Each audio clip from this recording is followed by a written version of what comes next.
Good morning, good afternoon, good evening, everybody. I'm back, Dr. Unati here.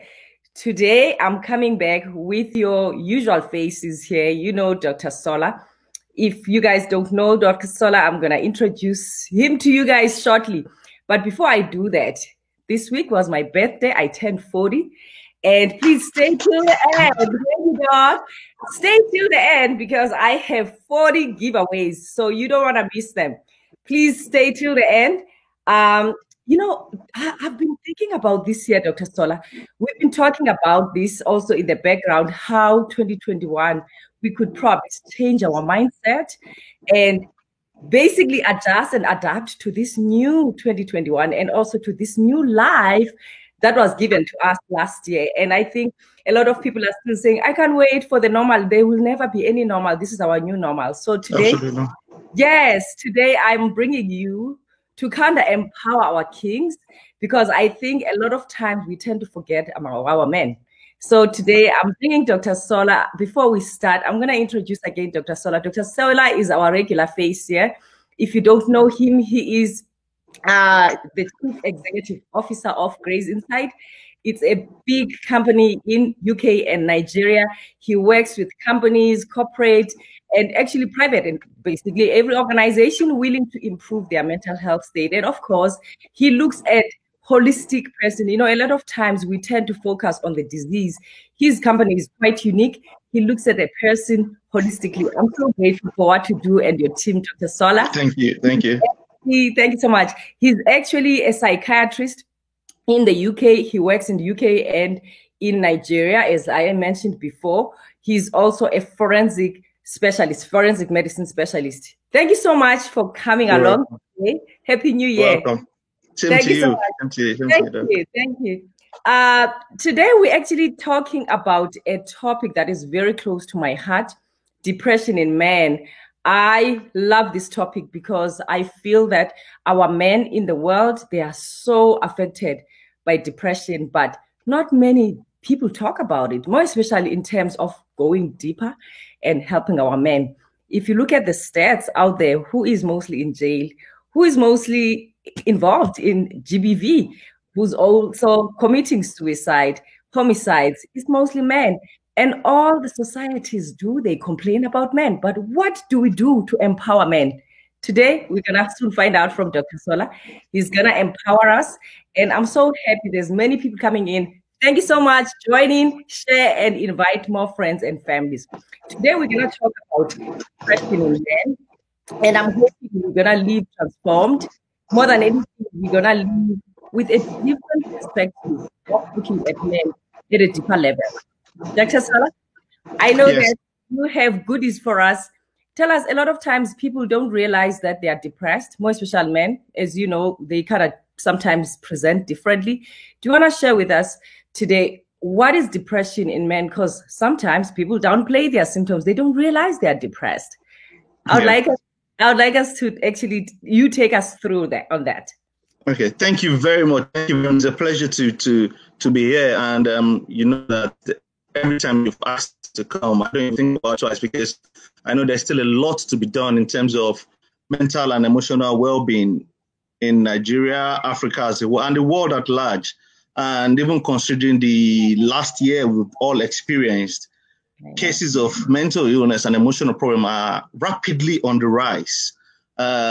So we can't do too much. We need to continue this awareness and educating people and encouraging people to identify the early warning signs, understand that this is no respecter of anybody, the rich, the poor, the young, the old, anybody, male, female. But today, I know we're focusing on our wonderful men. And it's there's been a lot of job losses, there's been a lot of instability, there's been a downturn in the overall economic status of the world as a whole. All these are factors that can affect people's emotional and mental well-being. And I'm going to narrow it down to the African man, to the black man. And the conception we have about ourselves as, we call ourselves the head of the family, the provider, the one that needs to make sure everything is fixed, the one that primary responsibility is to put food on the table. I know the rhetoric is changing. We are equal partner with the women, but that is the theory of the African Black person, that the man needs to do this. And with the year we've had, a lot of men has not been able to really live up to that because of job losses, because of uncertainty, employment, because of instability generally, lockdowns and things. This has affected men in a very... I've spoken to people, they felt hopeless, they felt disempowered, they've not been able to do their husband duties, fatherly duties, and this has made them feel worthless, feel less of a man. Even I'm talking about people who have previously had a stable mental state. You get what I'm saying? With all these new experiences and occurrence, it's taking a huge downturn on them. You know, a lot of people have directly or indirectly suffered loss. People, relatives, colleagues, friends have passed away.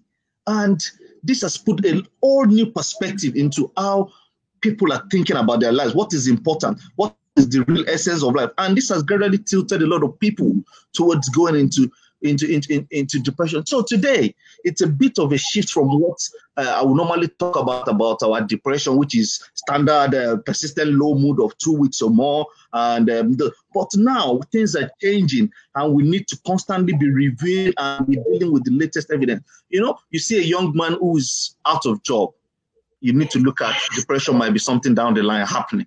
You look at relationship breakdown, you know, like depression might. And how do people cope with these things? People are turning to drugs. People are turning to alcohol. They are socially in fact, they've told us to isolate anyway. They're telling us to lock down. So there's no social connectivity. People are not able to key into things that they've enjoyed. You know, they're not able to call on their coping strategy. Coping strategies has failed them. You know, it's personally, I'm sorry, I'm going on. I'm very passionate about this thing. I know that. You go ahead. I love it. You know, I love it, Doc. You know, when I look at my patients that have got established diagnosis, even before COVID and all, that have got established diagnosis of depression, then COVID came on top of this. And at the first wave, we were telling them, no, we will go through this together.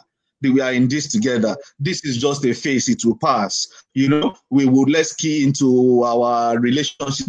You know, but that was when I was seeing them in April. Now they came to see me December, January. Oh, Doc, you said this was a phase. This is a very long phase. You know, it was like egg on my face, but I just had to dig deeper. And again, I lied to them that life has to go on. We have to find pleasure in new things. Even we have to find our happiness. We have to know that the feeling of happiness is a decision. You have to decide that you want to be happy. You will not let external factors, what is happening around you, you won't let it determine your innate feeling and your emotions. Yes. You know, so that's the current situation with my practice at the moment. I know. Same. Here's the interesting thing about this COVID-19. The sad part is, as Africans, we are a very interconnected unit. We always together, we would do things together. Here's the interesting thing that has happened during this COVID time. Now there's burials every day. We are burying our families, our colleagues, our friends. But then now we cannot be there for them. There's no time to grieve.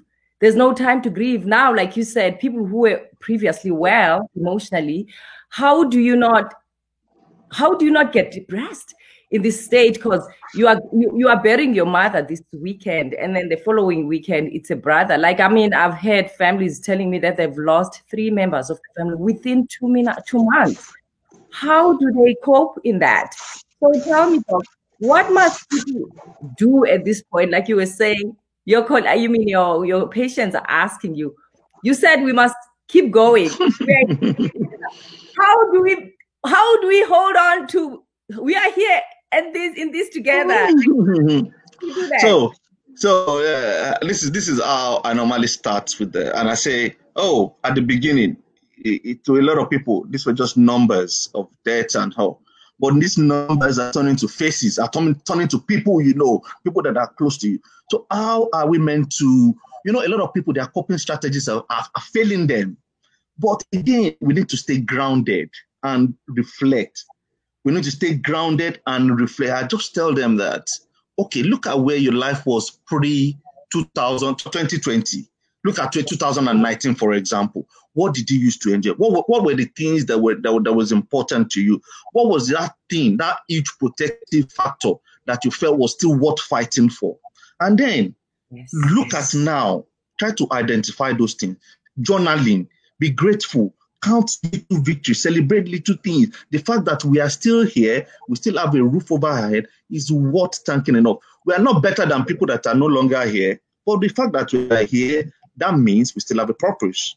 You know, you let people key into their faith, into what people that are still, you know, people have faith. People are Africans, we are really, really embrace our faith. And a lot of people do get a lot of comfort in reverting back to their faith and understanding that they need to remain grounded.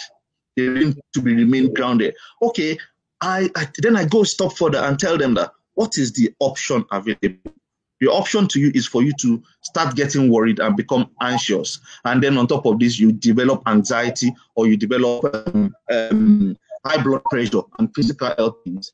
You need to stay grounded by identifying that there are some things we can't change. COVID is here. Leave the scientists to do their work and get a cure. What can you do to make sure you are in a stable state? Keep to the guidelines and hopefully this would pass. That is all what you can do. You need to accept that some things are out of our control. So there's really not a lot of point worrying about it. Yes, it's out of our control, Doc. You know what? As you are talking, I'm just thinking about the symptoms that we could easily miss in men, because we both know that men can present slightly different. Do you want to touch on that so that people can actually help their men in their lives, either a son or a husband or a brother? Because, you know, as you know, men, they can be very aggressive when they are depressed. You know, I would like you to touch on that so that people can know and be clear and seek the help they need. So, first of all, withdrawal, they might withdraw into their shell. Okay. Secondly, there might be overall change in behavior, things that they don't normally do. They might present with some avoidance symptoms. They just don't want to avoid they want to avoid conversation. They want to avoid any form of interaction, and they want to. And deep inside them, they might think this is my way of managing the situation. They say that is my way of coping. Gradually, they are gradually drowning themselves, and they might get overwhelmed with negative thoughts. So, unspecified pain, unspecified pain. You see some people just say back pain. Oh, I'm just tired, fatigue, lethargy, poor sleep, worrying, excessively worrying about things, and unfortunately, people can take up unpleasant, bad habits. Yes. Yes, and as human beings, we tend to think we are always rational and say, "Oh, that is my way of coping. That is my way of coping. That is my way of coping." But there are good ways of coping and there are bad ways of coping. You understand what I'm saying? By the time you start coping with negative things like drugs, like alcohol, excessive late night scrolling, avoidance of conversation, and not being intimate with family, a lot of things. So those are pointers that there might be a big problem looming. You know what, Doc? It's interesting you are mentioning that during this COVID time, I've been so proud of my male patients. They came out and said, "Doc, we need help." Like you were saying, people started showing the symptoms of more excessive alcohol intake. We've seen a rise in people who are overdosing on other drugs. And I'm quite proud to say that my male patients, even those that never really came before 2020, who complained of depression, now they have reached their saturation points where they said, "You know what, I need help."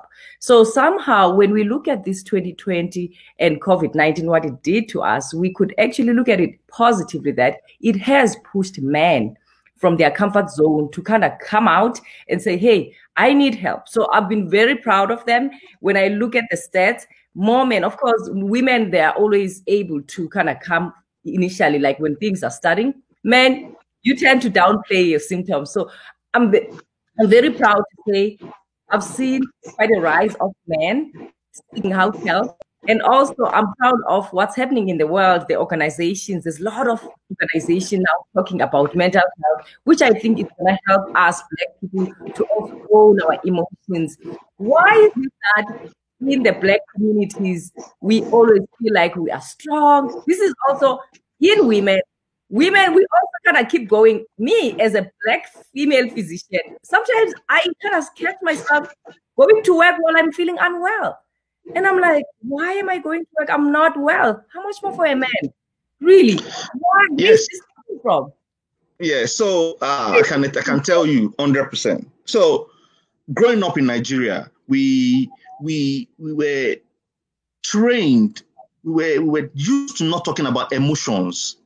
Yeah. You know, not even feeling low or feeling happy. We were just trained to get on with life. If life throws you this, get on with life. The idea then was to build up our resilience. But we left out the affection side of things, the emotion side of things. Growing up, my parents are fantastic, but I never really saw them kiss each other. I never really saw them hug each other or express any form of deep affection and things like that.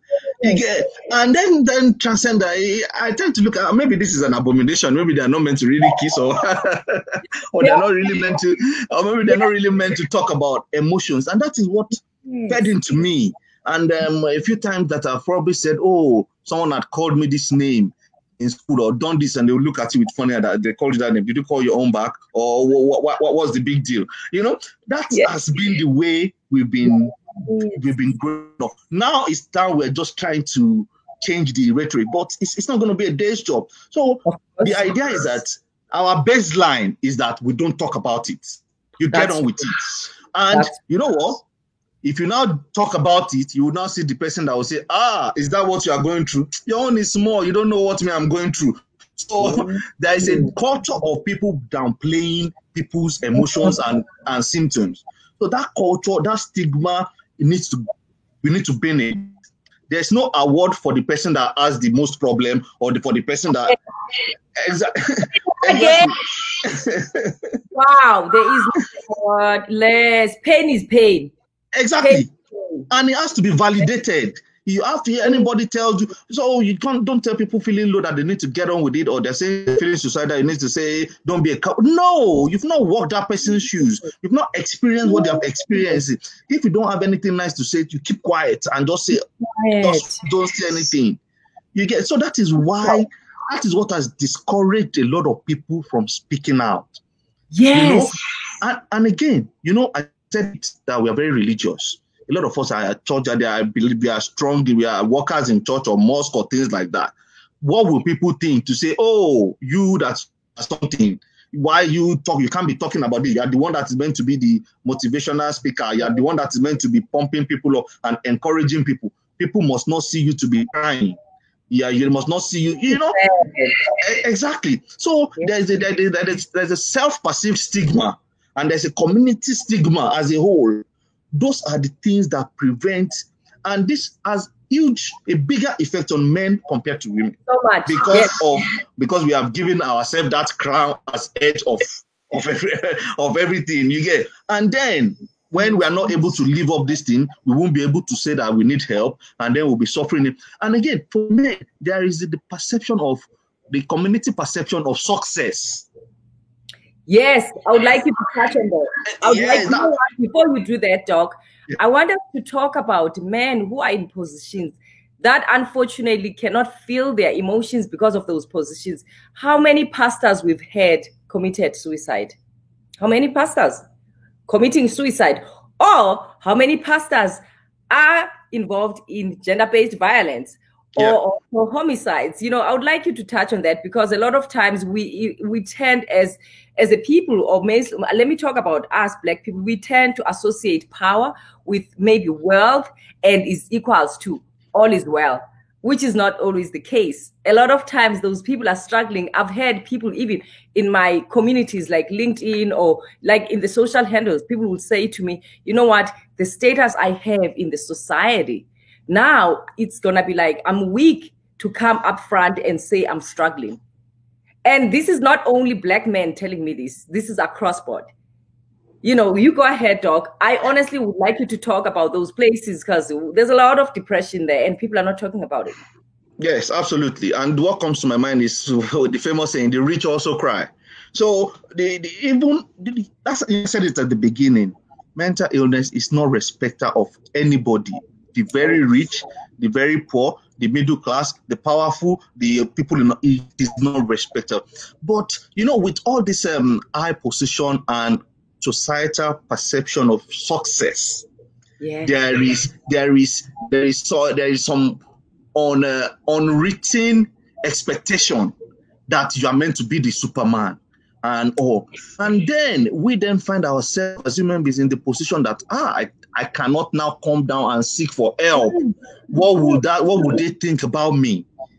Do they think, does that take any power from me? Does that take any percentage out of my success? Or would people now start making stories up about me? So the most important thing I tell people is that individually, you have to come to a realization that you have to be intentional about your emotional and mental well-being.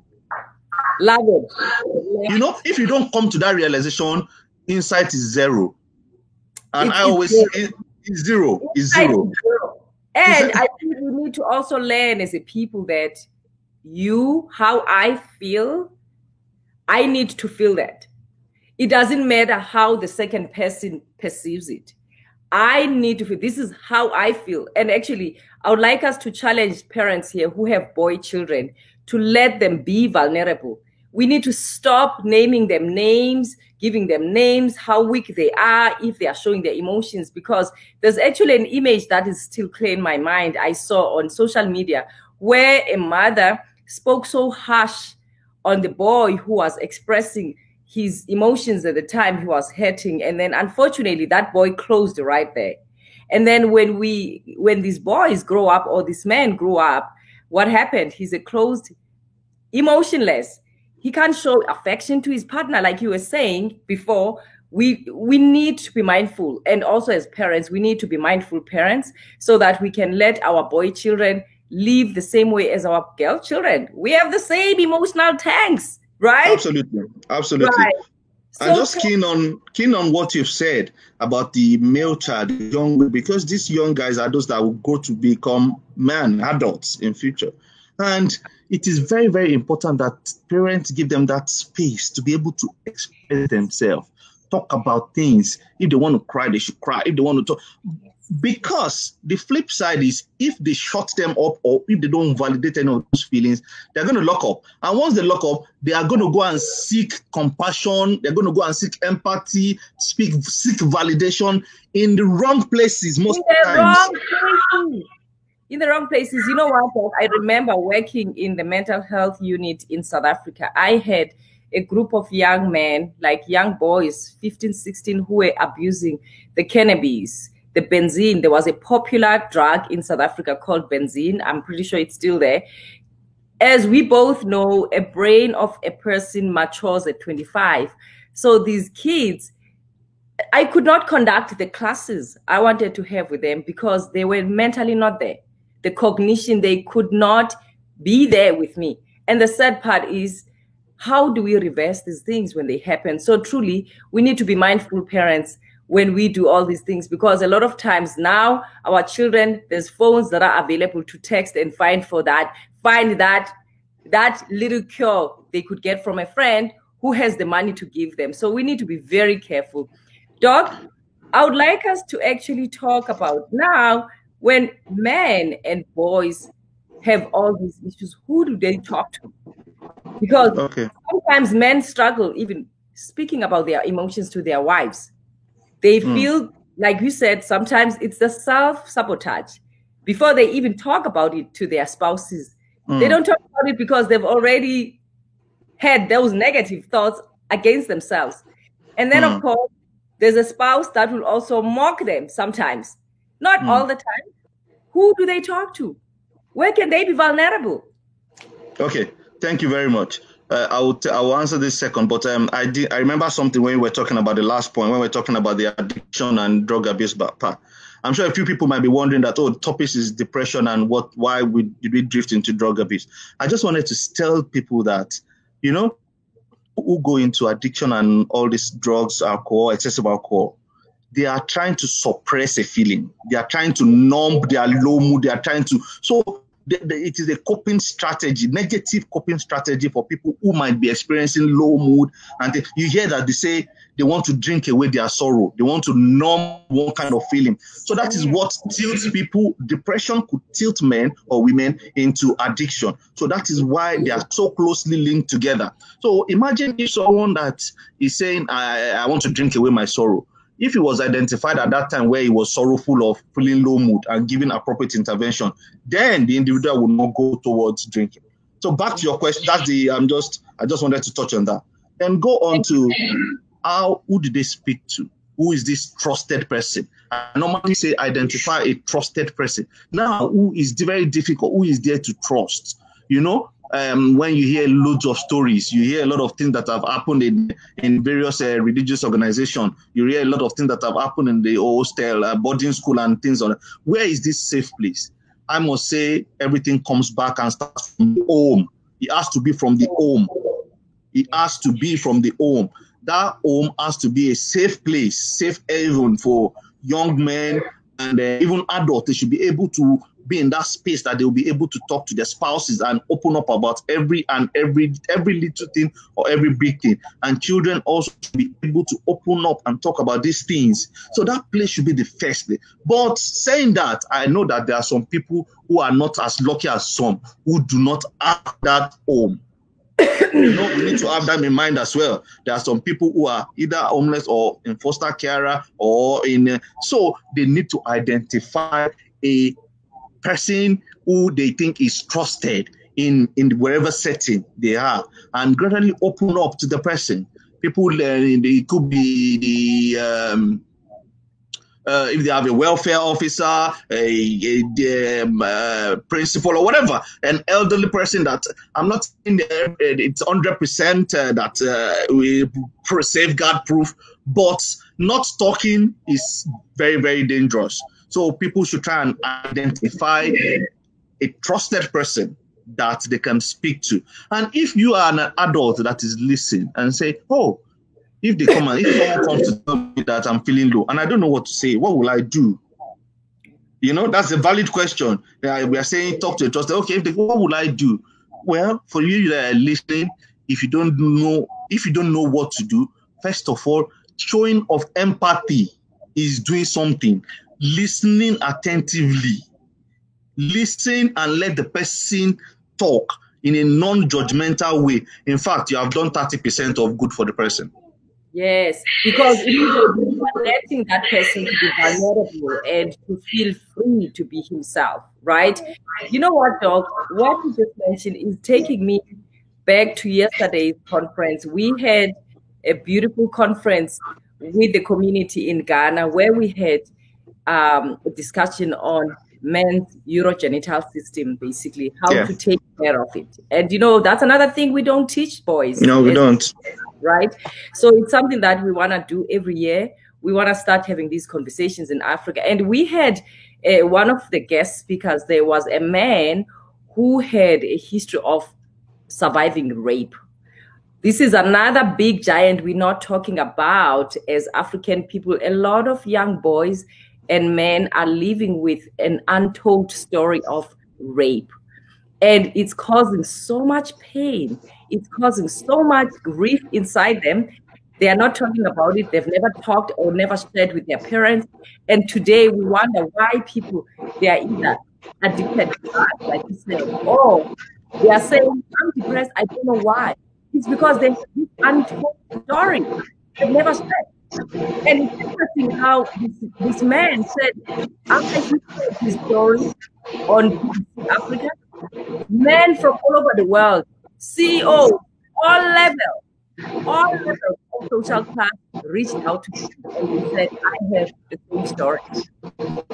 Wow. So this is another untold story in the African soil or outside Africa. A lot of times our men are going around with untold stories of sexual abuse. They've never shared. It could have been an uncle, it could have been a cousin, it could have been a family friend, because it's usually a very close person. Do you want to say something about that, Doc? Because yeah, honestly, when you were talking, I wrote down something in my book. I wrote taboo. Talking about it, they see it as a big taboo. It takes me back to what I mentioned earlier, that why there's still a lot of stigma about talking about emotions and things like that, perception of the community. Imagine if that guy had gone to tell someone that, this is what happened to me. And unfortunately, that person has now gone to tell another person, and they tell another person, and then this individual might be ostracized. Our community back then, and even up until recently, is not clued up to manage those kind of information and to encourage people to express themselves, to let them be comfortable in sharing their experiences.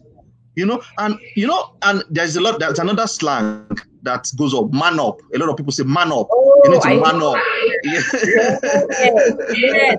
it's not only in Black communities, it's across culture. Exactly. Man up, it's perceived as you are weak. Where did this come from? Exactly. Imagine this guy had shared his story back there with his friend. They would laugh at him, and they would say, "No, man up. Oh, you want to tell me you didn't enjoy it? You want to? I wish I was in your shoes." The people we speak useless comments, very, very inconsiderate comments, and what we don't know is that all these things, how is it affecting the individual involved? How is he coping? How you are neglecting that this must have been a very traumatic experience for this individual, for you to be subjected to something against your will. Again, yeah. I wish this has similar amount of attention the way the female used to does, but because men has portrayed themselves over the years as the super energy guys, and it's not like that, really. It's not like that. And you know what? This takes me actually to a book I'm reading about inherited family trauma. We tend to underestimate what happened to our forefathers. We've never met. And us, or these people downplaying these rapes that people are coming out to share, the sad part is it's something that could actually affect them also personally or in their kids if we don't let people have that clear space that is safe for them to express themselves and also heal from that. The sad part about inherited family trauma, this could happen to this young man's children. And it goes on as a generational thing. And that's when we start talking about generational curse. And you know what, Doc? I would like us to actually talk about what has come out in the mental health studies, that this inherited trauma that could later cause medical conditions. I was surprised when I read about the adverse childhood experiences, how these things, like in Africa, we both know people are exposed to poverty, people are exposed to wars. There is gender-based violence in the families sometimes. Some parents, they divorce and separate, right? There's exposure to mental health illnesses that people are not even diagnosed. And then they're told later on, you can develop diabetes or chance of developing depression from that. So these are the things that we need to start bringing up to the surface so people can see the bigger picture. Right? Yes, you're right. Absolutely. I wish there could be a retrospective study going into people that probably grew up maybe between the 1980s and 1990s that were born in Africa, and to just find out of what people went through, the kind of deprivation and the kind of poverty. I speak to people and they say, "Oh, when I was growing up, we didn't have milk and we didn't have sugar. Now they want to eat a lot of sugar. They want to put a lot of sugar in them, and and they say, the poverty that I experienced." And again, it again goes to say, people will say, the poverty that I experienced growing up, I don't want my children to experience it. So that now they then start to overcompensate. Overcompensate. Yeah. Exactly. Yes. For people growing up in that grew up in places that are socio-economic, there is no sugar, there's no things like that, there's no Coke, and there's no things like that. And now they are able to afford things like that. they will probably make up their mind that, all the suffer I suffered, my children will not suffer, and they want to give the children chocolates every day. They want to give them Coca-Cola every day. They want to, if you look at the way they are thinking, yes, they want the best for the, but a balance needs to be maintained. And this is being fueled by their own adverse experience. Yes. So we need to heal. Absolutely. Powerful, because a lot of times parents, they're doing it out of, honestly, out of joy, love. But now I've overcome this. Now I'm gonna give. Now here you are. You give your children all these things, and then increase the risk of developing diabetes and obesity. And let's talk about obesity in boys. God. We are seeing kids now with high cholesterol because of the stuff we feed our children. And of course, social media is not helping us. The media, the stuff that is out there, the high sugar children have, the dentists are out there educating the public to take care of the teeth because of how much sugar we give our children. Absolutely. Yes. And for anyone that is watching who is thinking, what has obesity all these things we are saying has to do, I will explain what the link is with depression. So Mr. A or Mrs. A eats a lot of sugar, is diabetic, is overweight, and probably used to be a size 14, gradually crept up to size 16, went to a size 18, and then overweight. Clothes are not fitting her the way she would like. She loses confidence in her appearance, and her emotion and self-confidence and self-esteem goes down. There might be name calling, there might be a lot of things.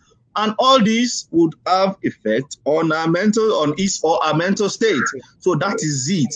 And it's not even the adult, even the younger ones, And again, if you look at the other side, we have a lot of bad, not so good role models here now are by there that these young ones want to be. They want to be size 0. They want to be this.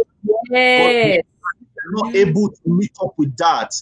What consequences or what impact does it have in their self-confidence, self-esteem? All these can tilt people to depression. So that is the link. And I know that even if you go, we are always going to link all these things together. Yes. You know what, Doc, though? Please mention the boys and the men. What we see in our practice, how men also perceive themselves when they are overweight or they are obese. Because sometimes we think the impact is higher on women.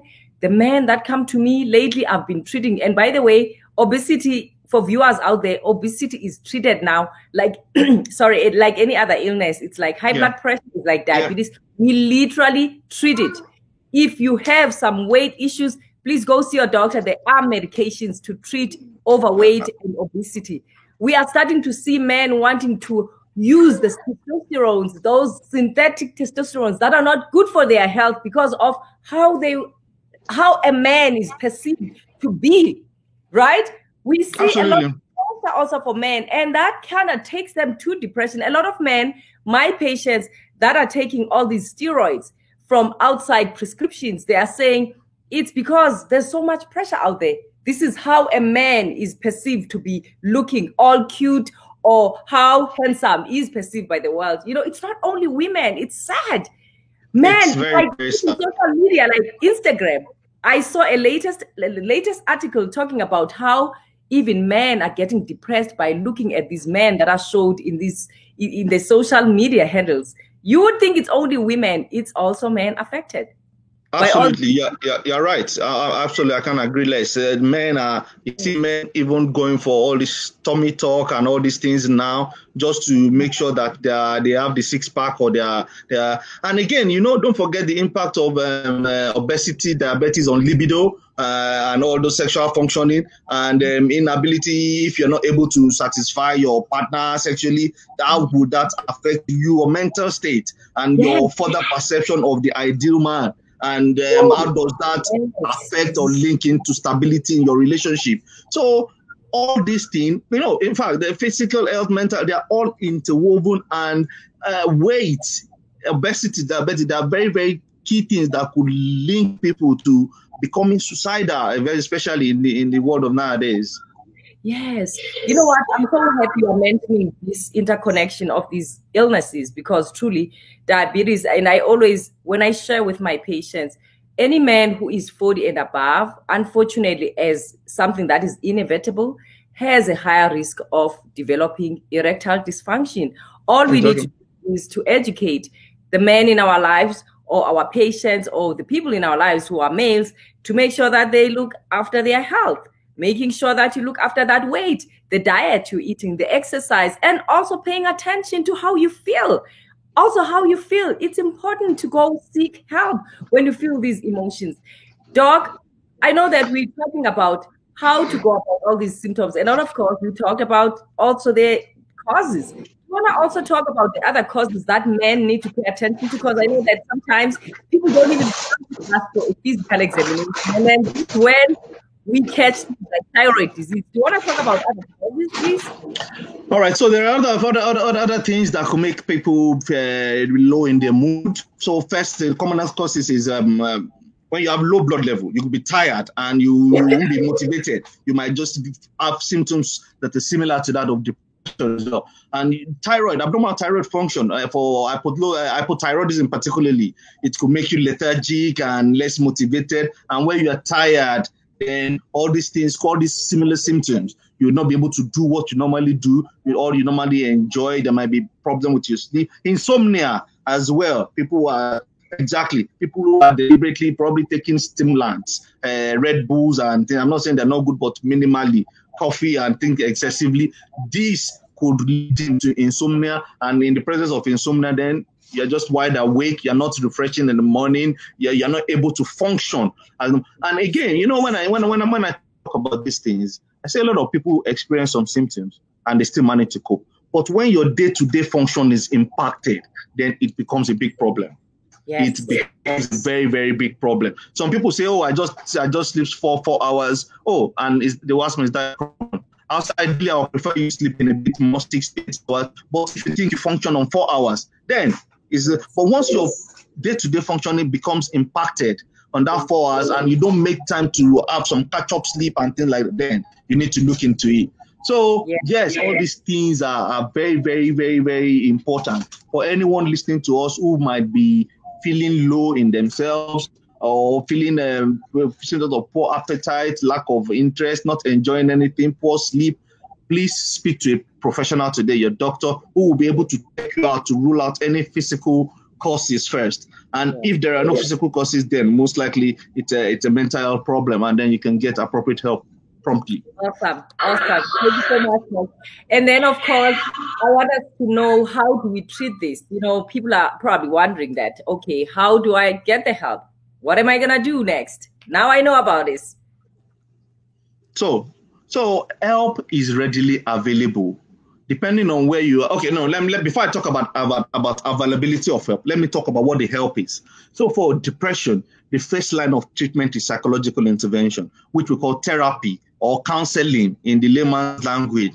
So people to help you understand why you feel the way you feel, and then change the way you perceive things. That is the core concept of CBT, cognitive behavioral therapy. So with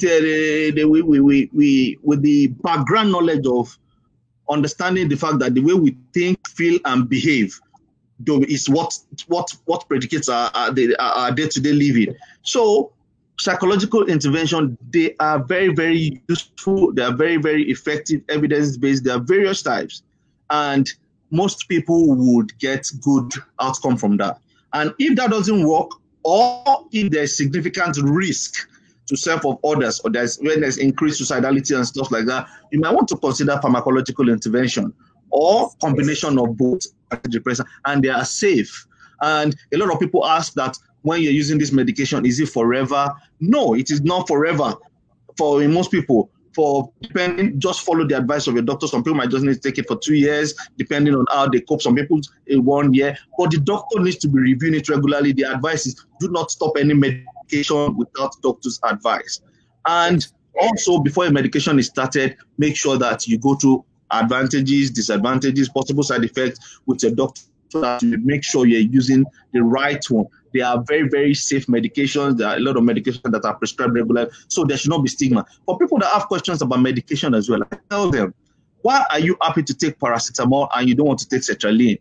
So I don't know, both tablets, or why is the stigma? Why are you Why are you having a stigma around men depression? About headache is fine. Why are you happy to take your antihypertensive and you don't want to take your olanzapine? What is I didn't know about tablet. So, and why are you asking for people who are hypertensive that they know that most likely it's going to be lifelong? Then why are you happy to take that and you keep asking me when am I going to stop my antidepressant? Why don't you just accept that you will only stop it when you are stable? And how of our functioning is our mental state. How do you show up? How do you function at work if you are depressed, if you are unhappy?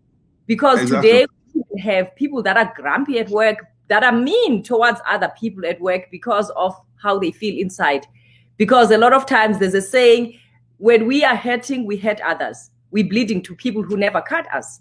So sometimes it could be something like that. Or sometimes you just need to deal with that pain that you had gone through in your life. Thanks, Doc. Absolutely. Then go to the other side in terms of availability. And this is where for the first stage is awareness, what we're doing to make sure that people understand that this help are real life things and stuff. And then where do they get help? Availability of help. We can talk from now to tomorrow on the need for funding in terms to a lot of mental health services so that there will be availability. And when we talk about funding, a lot of people might think funding in terms of technology. Yes, that is good. But funding in terms of grassroots, educate all these our community health workers, educate people that have direct contact with people in villages so that they can talk to them and they can jointly eradicate this and know that mental illness is not a death sentence. People get better. So there has to be funding so that awareness has to be across all levels. Religious institution, road transport workers, everybody should come on board and educate these people.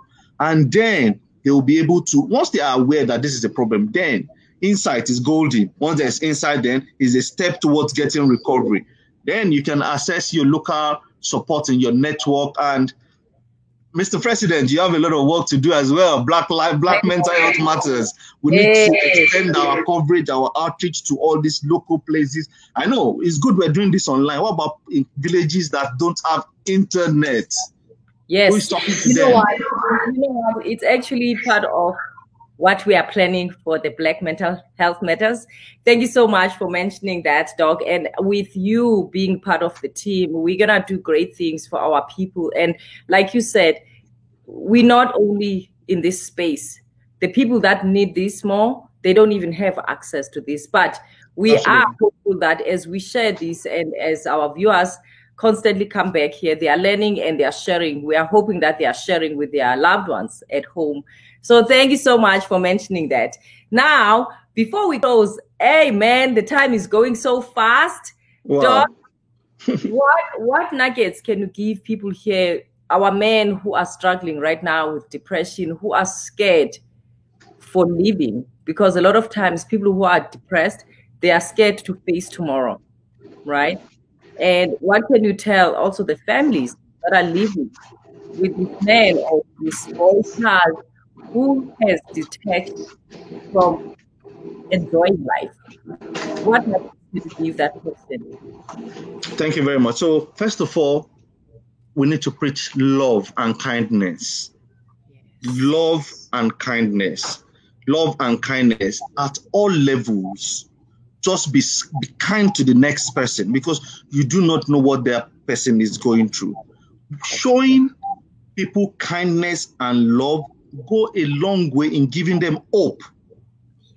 They will give them hope and say, oh, so these people, they care about me. Showing them empathy and affection that their life is worth living. There is hope. Once there is life, there is hope.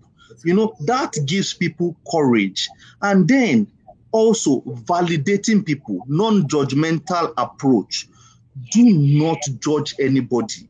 Only God has the right to judge anyone. You do not judge, do not compare Mr. A's problem with Mr. B's problem. There are two different people who have walked two different routes to where they are today. So if anybody or you identify anybody having a problem, just be kind to them. Say nice things to them. Be supportive to them. And signpost them if you think it is getting out of hand to professional help. You know, as Africans, we are so faith grounded in terms of, well, yes, there is role for prayers and things that, but there's also role for professional help. It works. It works. So for the pastors or the clergymen or the imams that are listening to us, yes, you can pray for them, but get people to access professional help, to speak professionally, to help people that can help them identify and process their thoughts and the way they think. So if you have anyone, you can show them love, be kind to them, and then signpost them to appropriate services. Yes, and to add, it's always important for family to come together when this person seeks the medical help, because family therapy is also fundamental when it comes to mental health issues. Also for you to understand and also to be able to cope and have the coping skills. And you can only get the coping skills when you hear it from a professional person who's going to empower you and equip you with tools. All right. Today we didn't really have many comments there, but Doc, before we close, like I said in the beginning, thank you so much for staying. I can see our viewers are still on. Like I said, it was my birthday on the 13th. I turned 40 years. It was my birthday. And because I am so passionate about mental health in men, as we all know, I've probably been talking about this in the past. I created a course, an online course for men, a deep dive on themselves to actually probably look at their childhood, what had happened in their childhood that brought them to where they are today. Some people, they're not even aware that they are depressed. So I'm taking quite a deep dive on the course to actually look at boy child up to a man. These stories I share there, and also the expertise I brought you, the well-studied research work, and I'm hoping it will make a difference. I'm giving away 40 courses. Wow. Because I'm 40, Doc. I'm giving it out. I'm giving to 40 people to take, if they are ready to do a life transformation, to look at their lives differently moving forward. Like Dr. Sola mentioned, we're not going to do anything about COVID-19, what it has caused to us, but we can react differently. How do we respond to this COVID-19? How do we respond at our personal level, our professional level? How do we start living again? Because it's here to stay with us. We don't know. No one knows when it's going to end. But if you dive into this course, it might give you a different perspective on how to live life in general, how to relate with people around you, how to also heal.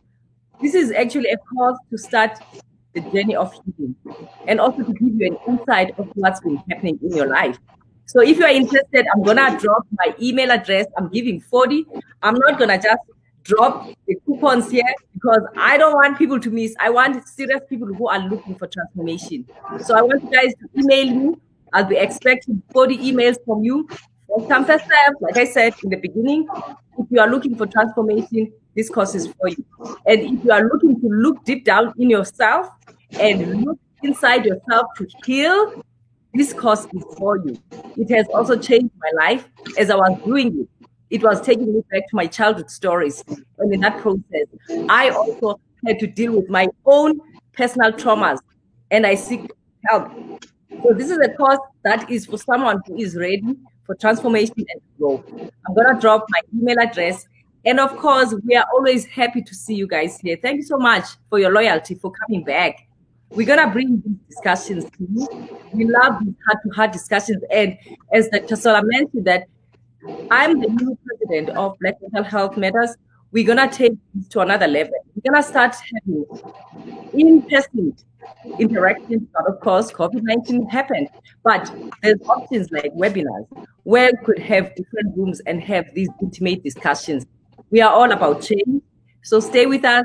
Stay with us. There's more development. There'll be more hosts too. We want to have variety. We're not only going to see my face only here. Dr. Sola will come one of these days and do this show. There's many more people that are interested. So if you're interested, let us know. I'm going to drop the email address here. you want to be part of this, you want to make a change.